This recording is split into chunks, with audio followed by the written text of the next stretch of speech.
एक दुर्भाग्यपूर्ण घटना में मारे गए रजौरी के क्षेत्र में इनके आप्तजनों से मिलना और इनकी दुख में सहभागी होना ही उद्देश्य था। परंतु आज मौसम के कारण वहां मैं पहुंच नहीं पाया। सभी के सभी सातों परिवारों के सभी सदस्यों के साथ मेरी टेलीफोन पर बातचीत हुई है और क्योंकि मौसम के कारण मैं जा नहीं सकता था तो टेलीफोन के माध्यम से उनके दुख के अंदर सहभागी होने का मैंने प्रयास किया है। उनकी जो बातें हैं उसको ध्यान से सुनी है। एलजी श्री मनोज सिन्हा जी भी मेरे साथी थे जब मैं बात कर रहा था। उनका हौसला पूरे देश के लिए उदाहरण रूप हौसला था। सभी लोगों का कहना था एक क्षेत्र हमारा है, हम इसको नहीं छोड़ेंगे। कुछ परिवार पाक ऑक्यूपाई कश्मीर से भी आए थे, फिर भी डटकर लड़ने का मूड इतने बड़े हादसे के बाद भी प्रदर्शित होना बहुत बड़ी बात है। उसके बाद आज यहाँ पर सिक्योरिटी एजेंसीज के सभी पहलुओं पर और सभी प्रकार की जितनी भी एजेंसियां जम्मू कश्मीर के सुरक्षा के लिए जिनकी भूमिका है वो सभी एजेंसियों के साथ विशेषकर जम्मू क्षेत्र के सुरक्षा के इंतजाम को लेकर एक डिटेल बैठक हुई है। आने वाले दिनों में एक बहुत सुरक्षित ग्रिड बनाने के लिए भी यहां पर चर्चा होगी।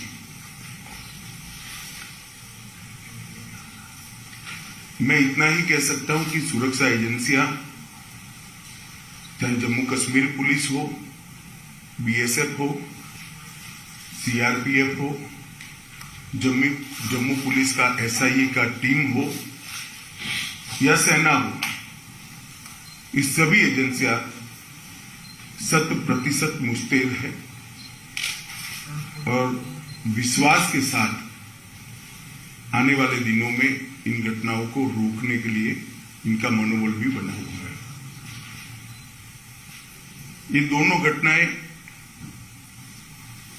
जो 2 दिन में हुई उसकी जांच कल ही भारत सरकार ने एनआईए को सौंप दी है। एनआईए और जम्मू पुलिस दोनों मिलकर इस घटना की जांच करेंगे। जांच में एनआईए के साथ जम्मू पुलिस का पूरा इन्वॉल्वमेंट होगा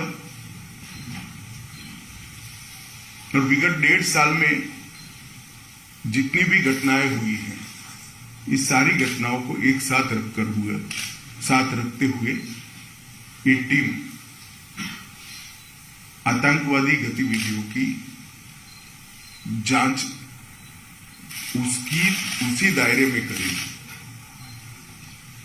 इसके साथ साथ ओजीडब्ल्यूज के लिए भी आतंकवादी ग्रुपों के सपोर्ट सिस्टम के लिए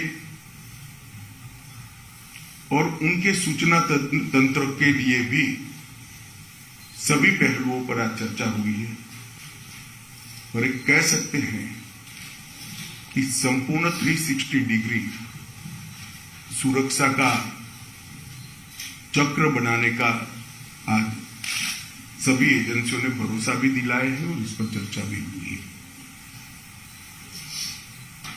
हमारी जितनी भी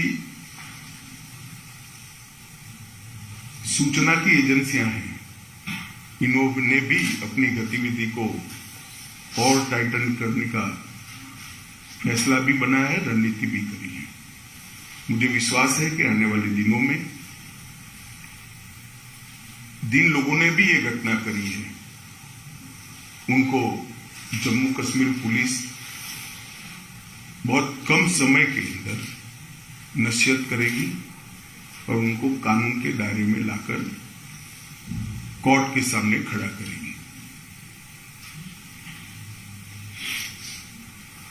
इसके साथ साथ जम्मू क्षेत्र की पूरी सुरक्षा को चौक चौबंद करने के लिए जो एक्शन प्लान बना है ये टाइम बाउंड है और 3 महीने के अंदर हर क्षेत्र के अंदर सुरक्षा ग्रिड को मजबूत करने का आज फैसला हुआ है।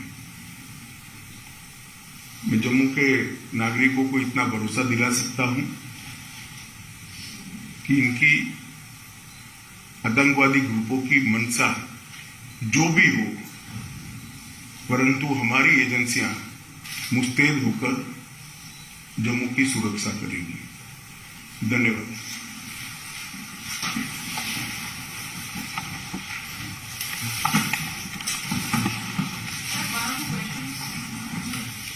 कोई पूछना चाहता है क्या?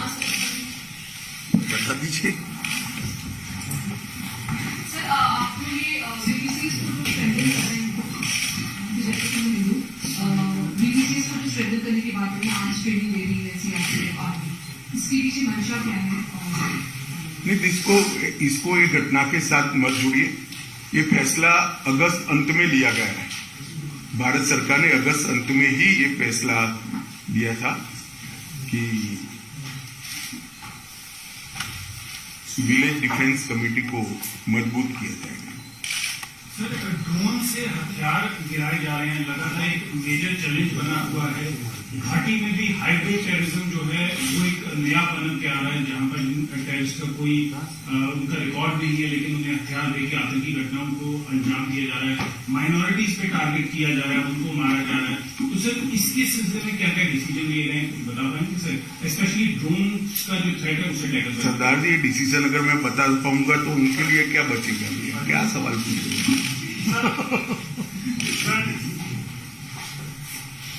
तो जो विक्टिम फैमिलीज हैं कई आतंकी घटनाओं में जो शिकार होती हैं, जैसे राजौरी में भी हुआ, इसी तरह से पहले कश्मीर में टारगेट किलिंग का जो शिकार हुए, तो उनके लिए किस तरह से वो उनकी लाइफ बेटर हो पाए? क्योंकि राजौरी वाले इंसिडेंट में काफी जो फैमिलीज हैं वो उनकी हालत ज्यादा लो लेवल की है, तो उनके लिए क्या किया जाए? नहीं, हर स्तर पर, चाहे घाटी हो, चाहे जम्मू हो, चाहे राजौरी हो, चाहे पूंछ हो, चाहे साउथ कश्मीर हो, जो विक्टिम फैमिलीज है, इसके साथ सरकार बिल्कुल मजबूती से खड़ी है। इसकी प्रस्तावित योजनाएं हैं और योजनाओं के ऊपर भी लेफ्टिनेंट गवर्नर को बहुत सारे अधिकार होते हैं। कोई योजनाएं स्पेसिफिक किस्सों में अप्लाई नहीं होती है, कुछ मर्यादाएं आती है, तो लेफ्टिनेंट गवर्नर कैन डिसाइड। इसमें कोई कोताही नहीं बरती जाएगी। बड़े संवेदनशीलता से और सम्मान के साथ इनके परिवार की सभी चिंता की जाएगी। What is the security situation post these civil attacks in Rajouri and Poonch implementation? देखिए, अगर आप इस तरह से स्पेसिफिक पूछना चाहते हैं तो मैं इतना ही कह सकता हूं कि हमने पूरी व्यवस्था की है और सुरक्षा व्यवस्था चौक चौबंद है। एक घटना के आधार पर या कुछ आंकड़ों के आधार पर इसका मूल्यांकन नहीं हो सकता। मूल्यांकन करना है तो जब से जम्मू कश्मीर में टेररिज्म हुआ है, जन्म लिया टेररिज्म ने, तब से लेकर आज तक धारा 370 हटाने के बाद ये 3 साल में सबसे कम घटनाएं भी हुई है, सबसे कम मृत्यु भी हुई है। लास्ट क्वेश्चन लास्ट, क्योंकि सर आपका यही था कि राजू की विक्टिम्स से मिलना, तो क्योंकि आप वेदर की वजह से नहीं मिल पाए तो आप स्टे बैक करेंगे? ना, आज स्टे बैक नहीं करूंगा क्योंकि कल भी मौसम के हालात 3 दिन तक ठीक नहीं बताए जा रहे हैं, मगर मैं जरूर आऊंगा और उनको मिलूंगा। Thank you. बता दीजिए आप अंतिम। सर, जिस तरह से पिछले 3 सालों में हमारे सुरक्षा बल जो है आतंकवाद को मुंह तोड़ जवाब दे रहे हैं, तो क्या ऐसा माना जाए कि आने वाले चंद सालों में आतंकवाद जो है वो जम्मू कश्मीर में इसका आखिरी पड़ाव है? हमारा प्रयास तो यही है और आंकड़े अगर आप देखेंगे तो इसी दिशा में जा रहे हैं। हमारे सुरक्षा बलों ने आतंकवाद को मुंह तोड़ जवाब दिया है और सभी दृष्टि से आतंकवादियों के हताहत होने की संख्या, नागरिकों को मरने की संख्या, तो आतंकवादियों को हताहत होने की संख्या बढ़ी है, नागरिकों के मरने की संख्या कम हुई है। और जो माइनॉरिटी किलिंग की बात करते उसमें भी सबसे कम आंकड़ा यही 3 साल में है। धन्यवाद।